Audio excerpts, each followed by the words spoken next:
Hey guys, welcome back to my channel, and today we're going to speak about the Hierophant. So, Hierophant is a card that signifies divine knowledge and faith and uh, basically an initiation to higher forms of knowledge and wisdom. So as you can see in the card itself, he's seated on the throne, the mystic, the sage, the one with spiritual authority. It could be anyone, could be a pope or a high priest or someone who is highly revered within the society. And you can see that there are two keys just below him, signifying that he has the keys to the wisdom, and he has two initiates.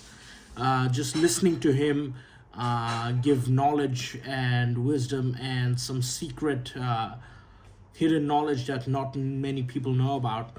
If this card shows up with the high priestess and or the hermit, it means that the divine knowledge in your life is about to be revealed. So this is a really important card when you are about to realize something really important, that you might use it in your life.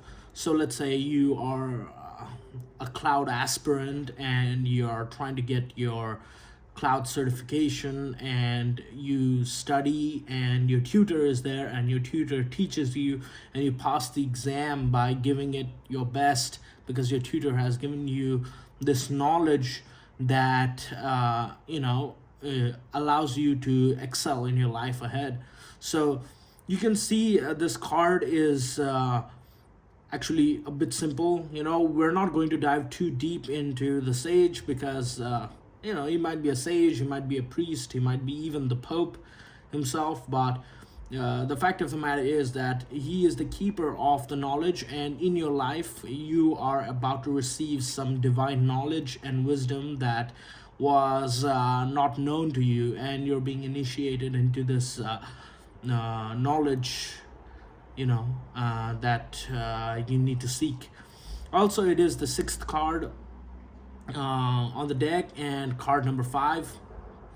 So there's an important symbolism to that also, and as you can see in the celestial tarot deck, the Hierophant is revealing this divine cosmic wisdom instead of a wand, which signifies authority and a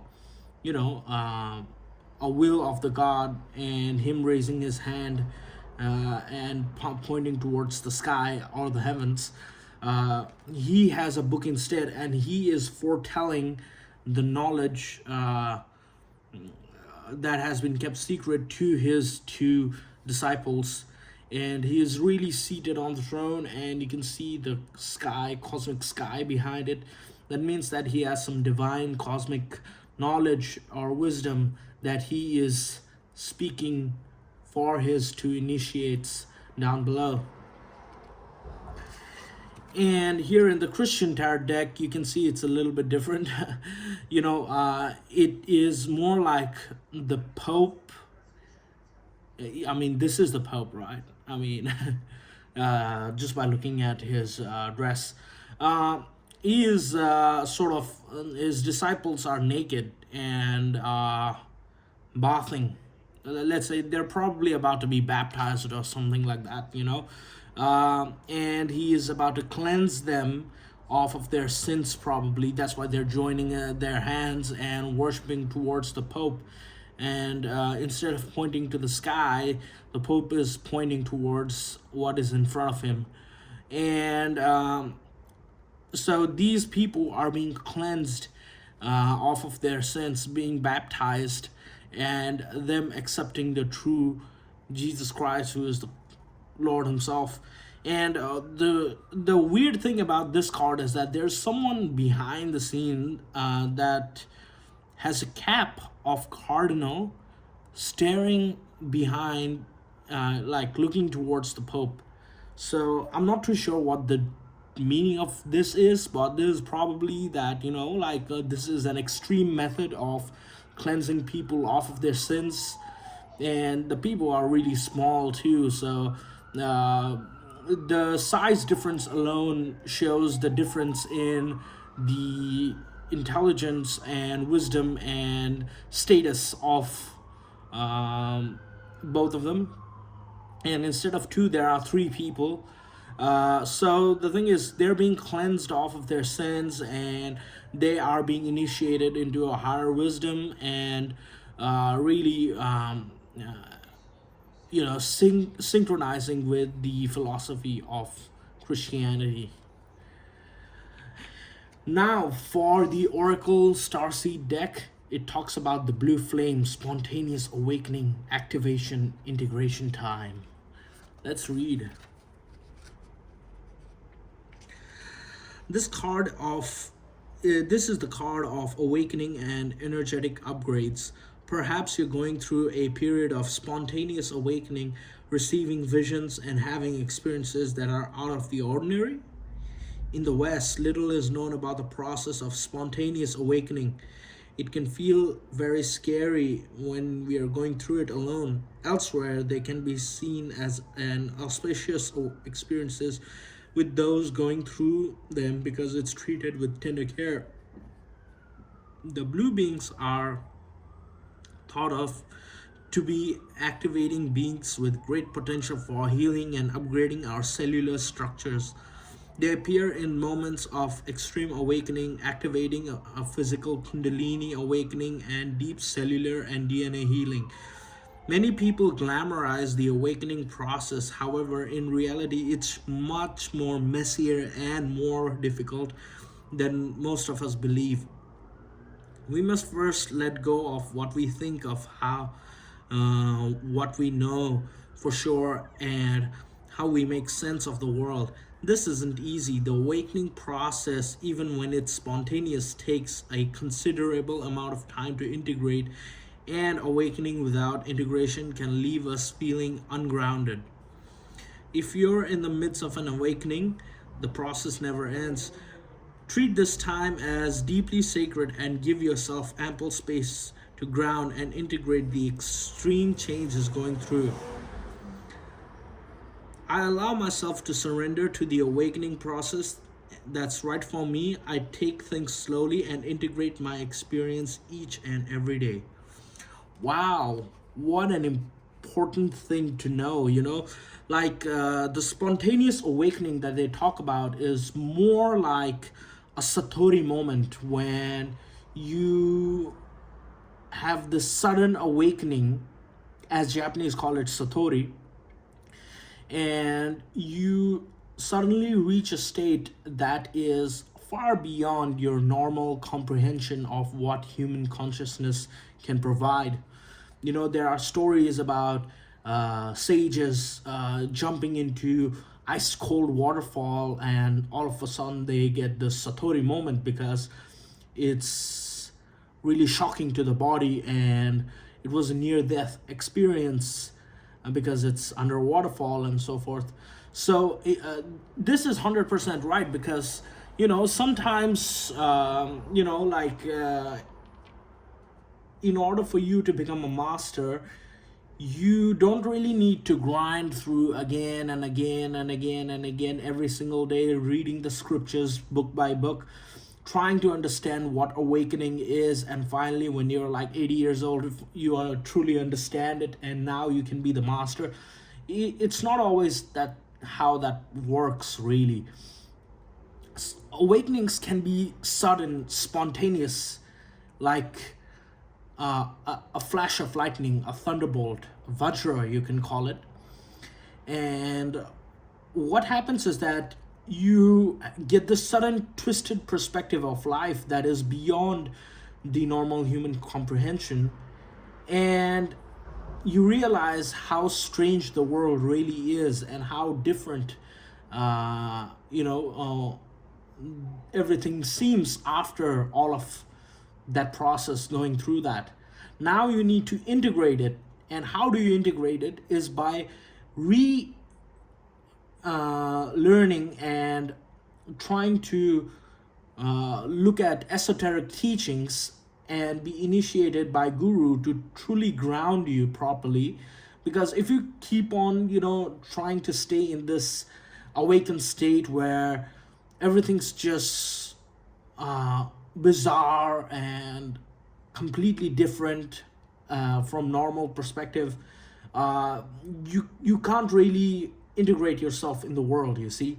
So you definitely need some master who has gone through that grounding process, that integration process, in order for you to sort of synchronize with your normal human life and truly feel like you have done something and you have gone through that process, and now you can be a student and a master at the same time. So this is the thing, like some people go through some really high drug trips, and now you feel like you're an awakened master and you know everything and you have understood the true nature of reality. But you also need to read the scriptures, because thousands of years ago, masters experienced that same thing.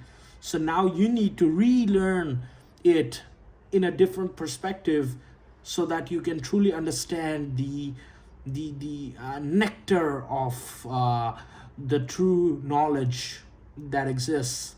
I'm calling it nectar because it's the most potent part of it. Because best to have a guru like Hierophant, you know, in order for you to sort of learn and integrate this knowledge in your life. Otherwise, you'll just lose your mind, and everybody thinks you're crazy, and so forth. So you really need to ground yourself after you have an awakening, especially like when you have a Kundalini awakening without any drugs, or if you have taken strong drugs, let's say 5-MeO DMT or DMT, or a high dose of psilocybin mushroom or LSD or any other psychedelic substances, really 5-bromo DMT. I think that will truly help you if you can learn to ground yourself and seek a guru who can truly teach you in a proper way how to integrate all of these experiences into your daily life. And awakening, as we read in the Blue Flame, is that you truly need to understand that awakening can be multiples. There can be multiple awakenings. You don't need, there's not only one awakening, there's another awakening, and an awakening above that. And then you realize that it's actually infinite. There can be infinite awakenings. You could literally live out your whole human life, have several awakenings, and then take rebirth, and then have several awakenings in that life too. And then you can keep on going and going and going and going and going until you reach the ultimate state, and you realize there's even more above that. So it's more like an onion peel that goes infinitely deep, in the sense that awakening isn't only one, it can be multiple. So there are sages who truly understand that and who can help you ground your perspective into a state where you have fully integrated it and you can become a master yourself. And then you transition to the role of the master who helps other people who have awakenings and try to ground them and teach them these esoteric knowledges. You see, I don't know if there's a plural for knowledges or knowledge. Knowledge, there's only knowledge, but I'm just saying knowledges because even though it's wrong in English, well, there's no informations, but there's only information. But I'm just saying there could be a higher set within the subset of information itself. If you can truly understand what I'm trying to say. Yeah. So the role of these mystics cannot be undermined truly, It's because, you know, you have a human touch. You just don't think that you're some other world being trying to, like, awaken humanity and do all this. I mean, of course, you can consider yourself a star seed, and star seed itself is a ground. Is like, if you recognize yourself as a star seed, that means that you have actually grounded yourself into a role that fits you to awaken humanity, step by step. You know, so when they talk about the blue flame, there's this thing called the violet flame of Saint Germain. So Saint Germain is actually one of the ascended masters who is really deep into spirituality, and he is an since he is an awakened master, uh, you can sort of transform this energy that has not been uh, labeled by you as a blue flame or a violet flame. So what that can do is that you can visualize this violet flame flowing across your body, and you can integrate it within yourself. So let's say you've got a wound on your hand, you got a cut or something like that, farming, and what you can do is that you can visualize this blue violet flame just burning across your skin, and it doesn't burn, but it's just burning. If you know what I'm saying, it doesn't hurt at all. And what can happen is that your wound can be healed much more quickly. Now, I don't have any scientific evidence towards it. Probably it's placebo, but if you keep on believing it, your wound is going to heal much quicker. And same way, if you are having back pain, you can just visualize this violet black. Back pain. In your back pain, you have this violet blue flame coming across and just taking out this pain that is hurting you, and it just makes your spine proper, and it heals your back in such a way that it aligns itself in a proper way, and you don't have any pain after that, because your posture has become better because you were visualizing and feeling, and putting incantations into your back, really, in order to have that proper posture and healing, so that the inflammation goes away. So uh, in order for you to truly understand, this is the thing about the Hierophant, is that you go through these spiritual awakenings, and you need a guru or a sage or a master to teach you how to integrate it properly, and it just helps you a lot, and you're not just stuck in your regular life, or you become like Connor Murphy. Yeah, so let's not be like Connor Murphy, and take care of ourselves, and see you next time.